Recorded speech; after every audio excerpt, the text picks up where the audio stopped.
നമസ്കാരം. വമ്പൻ സ്രാവുകൾക്കൊപ്പം നീന്തുകയാണ് പൾസർ സുനി. കോടതിയുടെ പടി കയറുമ്പോൾ പൾസറിന്റെ പ്രതികരണം സ്രാവു ജീവിതത്തെ പറ്റിയായിരുന്നു. സുനിക്കറിയാം മാധ്യമങ്ങളോട് സംസാരിക്കാൻ എത്ര സെക്കൻഡ് കിട്ടുമെന്ന്. അപ്പോൾ അളന്നു മുറിച്ചു പറയേണ്ടത് എന്താണെന്നും കുറ്റകൃത്യം പോലെ തന്നെ ആ കൃത്യവും കൃത്യതയോടെ സുനി ചെയ്തു. കിട്ടുന്ന തെളിവുകളൊക്കെ വിളിച്ചു പറഞ്ഞ് വലിപ്പം കാട്ടുന്ന കലാപരിപാടിയുമായി കേരള പോലീസും കളത്തിലുണ്ട്.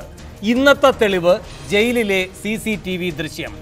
എന്നുവെച്ചാൽ കുറ്റം ചെയ്യാതിരിക്കാൻ സുനിയെ കൊണ്ടിട്ട സ്ഥലത്ത് നടന്ന കുറ്റം.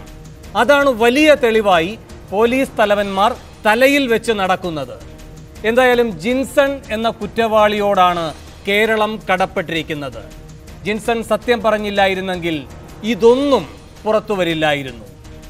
അന്വേഷണം ശരിയായ ദിശയിലെന്ന് പറയുന്നവർ തന്നെ പ്രതികളെ പിടിക്കാൻ മടിക്കുന്നത് എന്തുകൊണ്ട് എന്ന വിമർശനം ഉയരുമ്പോൾ 6 ചോദ്യങ്ങളാണ് സൂപ്പർ പ്രൈം ടൈം ചോദിക്കുന്നത്. 1. സ്രാവുകൾക്കൊപ്പമാണ് നീന്തുന്നതെന്ന് സുനിൽ ഇന്നും പറഞ്ഞത് നടന്മാരുമായുള്ള ബന്ധത്തെ ഊട്ടിയുറപ്പിക്കുന്നതോ? 2. സുനിലിന്റെ വക്കാലത്തെടുക്കാൻ ആളൂർ രംഗത്തിറങ്ങിയത് ആരോപണം നേരിടുന്നവർക്ക് ആശ്വാസമേകാനോ? 3. ജയിലിലിരുന്ന് ഫോൺ ചെയ്തതിന്റെ ദൃശ്യങ്ങൾ കണ്ടെത്താൻ നാളുകൾ എടുത്തത് നീതീകരിക്കാവുന്നതോ? 4. ജിൻസൺ എന്ന പ്രതി തുറന്നു പറഞ്ഞില്ലായിരുന്നെങ്കിൽ സുനിയുടെ ഫോൺ സംഭാഷണം സുഗമമായി നടന്നേനെയോ? 5.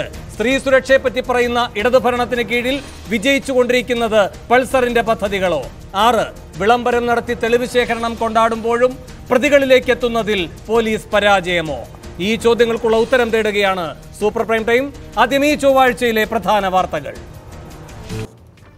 അറസ്റ്റ് വൈകുന്നത് ആർക്കു വേണ്ടിയെന്നാണ് സൂപ്പർ പ്രൈം ടൈം ചർച്ച ചെയ്യുന്നത്. ഈ വിഷയത്തിൽ പ്രതികരിക്കാൻ കോൺഗ്രസ് വക്താവ് രാജ്മോഹൻ ഉണ്ണിത്താൻ, CPM നേതാവ് അഡ്വക്കേറ്റ് A റഹീം, ഹൈക്കോടതി അഭിഭാഷകൻ ശിവൻ മഠത്തിൽ എന്നിവർ. അല്പസമയത്തിന് നിർമ്മാതാവ് മമ്മി സെഞ്ചുറിയും ഈ ചർച്ചയിൽ തത്സമയം ഇപ്പോൾ പങ്കുചേരുന്നു. അല്പസമയത്തിനകം സംവിധായകൻ ബൈജു കൊട്ടാരക്കര, സിനിമാ പ്രവർത്തക ഭാഗ്യലക്ഷ്മി, പൾസർ സുനിയുടെ അഭിഭാഷകൻ അഡ്വക്കേറ്റ് BA ആളൂർ എന്നിവരും ചേരും. അതിഥികളിലേക്ക് പോകും മുൻപ് 1 മിനിറ്റ് ദൈർഘ്യമുള്ളൊരു ഇടവേള.